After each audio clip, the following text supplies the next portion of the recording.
99 TV brings you the Man Company Freedom Sale. Men's grooming products పై 80% వరకు discount. Description లో link పై click చేసి best offers తో ఇప్పుడే shop చేయండి. అన్ఫార్చునేట్లీ ఇందాక మీరు అన్నట్టు ఇటువంటి డెవలప్మెంట్ ఓరియంటెడ్ న్యూస్ స్టోరీస్కి అంత ప్రాధాన్యం లేకుండా పోతుందండి మన మీడియాలో. విజువల్ కావచ్చు, ప్రింట్ కావచ్చు, కొంతలో కొంత నయం ఇంగ్లీష్ ప్రింట్ మీడియా ఇస్తోంది. కొంతలో ఇంగ్లీష్లో ఇంకా బాగా ఉందండి. ఇంకొంచెం వాళ్ళు స్టోరీస్ ఇస్తున్నారు, కొన్ని మంచి వార్త, అంటే పాజిటివ్ స్టోరీస్ మన దగ్గర ఉండవు, మొత్తం నెగటివ్ స్టోరీస్తో నిండిపోతాయి. ఇప్పుడు ఈ పని జరగాలి అని అంటే అంత ఈజీ విషయం. ఇప్పుడు వెంటనే అంటారు రిలయన్స్ వాళ్ళకి ఎందుకు ఇస్తున్నారు, జీటీఆర్ఏకి ఇవ్వచ్చు కదా, ఈ ప్రశ్న వస్తుంది ఇమీడియట్లీ. ఇవ్వలేదు, ఇంకెవరికి రిలయన్స్కి ఇవ్వలేదు, జీటీఆర్ఏకి ఇవ్వలేదు. అంటే ఇక్కడ చూడండి ఎంత పారదర్శకంగా ఉందో అంటే, గవర్నమెంట్ సంస్థలు అండ్ ప్రైవేట్ సంస్థల మధ్య పోటీ ఉండాలి ఈ దేశంలో. నిజంగా పోటీ కావాలి. ఇంతకు ముందంతా ఏమేదంటే మోనోపోలీ ఉండేది. మోనోపోలీ అంటే బిఎస్ఎన్ఎల్, మనకు ఒక బిఎస్ఎన్ఎల్ ఫోన్ కావాలి అనుకోండి, ఏదన్నా ఫోన్ కనెక్షన్ కావాలంటే ఒక బిఎస్ఎన్ఎల్ ఒకటే ఉండేది, ప్రైవేట్ ప్లేయర్స్ లేరు. లేనప్పుడు బిఎస్ఎన్ఎల్ అది ఇక ప్రభుత్వ రంగ సంస్థ, అది అలాగే నడిపించాలి అనే దాంట్లో మనం దాన్ని పోషిస్తూ వచ్చేవాళ్ళం.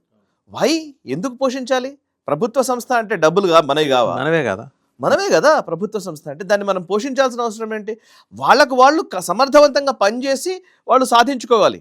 ఇది మోదీ ప్రభుత్వం తెచ్చినటువంటి మార్పు. మీకు మెజగన్ డాక్ ప్రైవేట్ లిమిటెడ్ అని ఒక సంస్థ ఉంటుంది, Bombay based company sir. Ship బిల్డింగ్లో మెజగన్ డాక్స్ మీరు ప్రపంచ స్థాయి షిప్స్ని నిర్మించగలదు. ఎవరికి తెలియదు మనకు. వాళ్ళ సామర్థ్యం గొప్పది. సమస్య ఏంటంటే ఆ సామర్థ్యాన్ని ఎవరు వినియోగించుకునే ప్రభుత్వాలు లేకపోయేది. ఇవాళ వాళ్ళు గొప్ప గొప్ప షిప్స్ నిర్మిస్తున్నారు. మన ఈవెన్ వాళ్ళు దే ఆర్ అలైన్ టు మన సబ్మెరైన్స్. ఈ మధ్యకాలంలో సబ్మెరైన్స్ అంటే వార్షిప్స్ గత 3-4 నెలల్లోనే కనీసం 10 సబ్మెరైన్స్ని మనము కమిషన్ చేసి ఉంటాం, కనీసం 10 అన్వైల్ చేసి ఉంటాం. మనం ప్రతి వారం ఎక్కడో చోట ఏదో ఒక మిజైల్ టెస్ట్ చేస్తూనే ఉన్నాం. మనం నోటామ్ ఇష్యూ చేస్తూనే ఉన్నాం.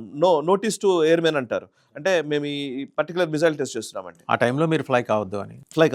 ఇవన్నీ జరుగుతున్నాయి ఇక్కడ చుట్టూ మనకు తెలియకుండానే. అండ్ ఇప్పుడు మీరు ప్రైవేట్ సంస్థ స్కై రూట్ అనే ఒక సంస్థ వచ్చింది. ఇస్రో వాళ్ళకి ధీటుగా వీళ్ళు శాటిలైట్ లాంచ్ చేయగలుగుతున్నారు.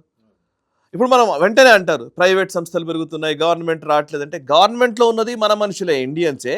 ప్రైవేట్ పనిచేస్తున్నది మన భారతీయులే. సమస్య ఏంటంటే మన సోచ్లో ప్రాబ్లం ఉంది. సో రిలయన్స్ వాళ్ళకి ఇస్తారా, లేకపోతే జీటీఆర్ఈ అండ్ సఫ్రాన్కి ఇస్తారా అనేది గవర్నమెంట్ డిసైడ్ చేస్తుంది. ఆమ్కా ప్రాజెక్ట్ వాళ్ళకి కొన్ని పారామీటర్స్ ఉంటాయి. ఈ పర్టికులర్ ప్రమాణాల ప్రకారం ఎవరు అతి తక్కువ టైంలో. వెల్కమింగ్ ఇనిషియేటివ్ అండి, అంటే ఆహ్వానించదగిన పరిణామమే. ఒక మన దేశంలో ఉత్పత్తి కాబోతున్న 5th జనరేషన్ ఫైటర్ జెట్స్ కోసం 2 విదేశీ సంస్థలు పోటీ పట్టడం, దేశీయంగా ఉన్న ప్రముఖ సంస్థలతో అనుసంధానమై పనిచేయాలని ముందుకు రావడం, ఇది we have to welcome this. And ఇంకొక కీలకమైన అంశం ఉంది ఇందులో. మన ఇండియన్ టెక్నాలజీ విషయంలో మనం జీఈ మీద డిపెండ్ అయ్యేవాళ్ళం ఇంతకుముందు అంతా. జనరల్ ఎలక్ట్రిక్ వాళ్ళ మీద యుఎస్ కంపెనీ సంస్థ వాళ్ళ మీద డిపెండ్ అయ్యేవాళ్ళం. వాళ్ళు ఎప్పుడు మనకి ఇబ్బంది పెట్టిన వాళ్ళే. ప్రతిసారి ఈ బోయింగ్కి సంబంధించి కావచ్చు, ఇంకోటి ఎప్పుడు మనల్ని ఇబ్బంది పెడుతూనే వస్తారు. వాళ్ళు పాకిస్తాన్కు F-16 ఇస్తారు. ఇవాళ చూడండి మీరు, పాకిస్తాన్ F-16 వాళ్ళు వాడుకోవడానికి వీలే లేదు. వాళ్ళు ఎందుకంటే బికాస్ వాళ్ళకి ఏంటంటే ఏదైనా సమస్య వచ్చింది అనుకోండి, మళ్ళీ అమెరికన్స్ వస్తే కానీ అది రిపేర్ జరగదు. మొన్న అమెరికానే డబ్బులు ఇచ్చింది ఆ రిపేర్లకు కూడా. పాకిస్తాన్లో F-16లకు రిపేర్ చేసుకోవడానికి కావాల్సిన డబ్బులు అమెరికా ఇస్తే కానీ అది పాకిస్తాన్లో F-16 నడవని పరిస్థితి. సో మనం ఆ పరిస్థితిలో ఉండకూడదు అనేది మన ఉద్దేశము. నాకేమనిపిస్తుంది అంటే బై 2035 మనం ఇలాగే కంటిన్యూ చేస్తే, ఈరోజు మనం డిఫెన్స్ ఎక్స్పోర్ట్స్లోకి వచ్చాము వాసు గారు. ఇంతకు ముందంతా డిఫెన్స్లో ఇంపోర్ట్స్ మాత్రమే ఉండేది, దిగుమతులు మాత్రమే ఉండేవి. ఇవాళ ఎగుమతుల్లోకి వచ్చాం. ఆ ఎగుమతులు కూడా ఏ స్థాయికి ఎగుమతులు వచ్చాయనంటే 30,000 కోట్లు సంవత్సరానికి ఎగుమతి చేయగలుగుతున్నాం మనం. గతంలో 100 కోట్లు వస్తే మహా ఎక్కువ, ఇవాళ 30,000 కోట్లు. 2030కి 1,00,000 కోట్లు ఎగుమతి చేస్తామనేది మన టార్గెట్. 2035 కల్లా మనం కనుక ఈ ఆమ్కా రెడీ చేసుకుంటే, 5th జనరేషన్ ఫైటర్ జెట్ మనం రెడీ చేసుకుంటే, 5th జనరేషన్ ఫైటర్ జెట్ అనగానే ఒక ఫైటర్ జెట్ వచ్చేసింది అనుకోవడానికి లేదు. ఈ ఫైటర్ జెట్ వస్తే ఎన్ని టెక్నాలజీ వస్తాయంటే, ప్రొపల్షన్లో అడ్వాన్స్మెంట్స్ వస్తాయి మనకి. మనము ఏవియేషన్ విభాగంలో అడ్వాన్స్మెంట్స్ తీసుకురావచ్చు. స్టెల్త్ టెక్నాలజీ, రేడార్ టెక్నాలజీ మనం తీసుకురాగలిగితే అండ్ మనం ప్రపంచ దేశాల్ని వణికించవచ్చు లిటరల్లీ. ఎందుకంటే పవర్ ఎవరి దగ్గర ఉంటుందో వాడు డిసైడ్ చేస్తాడు సార్. ఎకానమీ కాదు డిసైడ్ చేసేది, పవర్ రావాలంటే ఎకానమీ కావాలి. అంతేగాని పవర్ ఉంటే ఏదైనా సరే డిసైడ్ అవుతుంది. ఇవాళ అమెరికా ఈరోజు అగ్రరాజ్యంగా ఉంది అని అంటే పవర్ వల్ల. ఆ పవర్ని కలిగి ఉండడం ఇంపార్టెంట్. డిఫెన్స్ పరమైనటువంటి శక్తి సామర్థ్యాలు కలిగిన దేశం చెప్పిందే ప్రపంచ దేశాలు వింటాయి.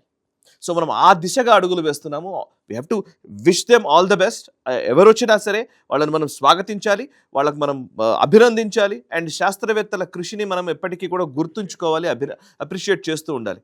ఇవన్నీ జరుగుతున్నాయంటే బికాస్ ఆఫ్ మోదీ ప్రభుత్వానికి ఉన్నటువంటి ఒక విల్ వల్ల, వాళ్ళు తీసుకునే డిసిషన్ మేకింగ్ క్యాపబిలిటీస్ వల్ల ఇవన్నీ జరుగుతున్నాయి. 99 TV brings you The Man Company Freedom Sale. Men's grooming products పై 80% వరకు డిస్కౌంట్. డిస్క్రిప్షన్ లో లింక్ పై క్లిక్ చేసి బెస్ట్ ఆఫర్స్ ఇప్పుడే షాప్ చేయండి.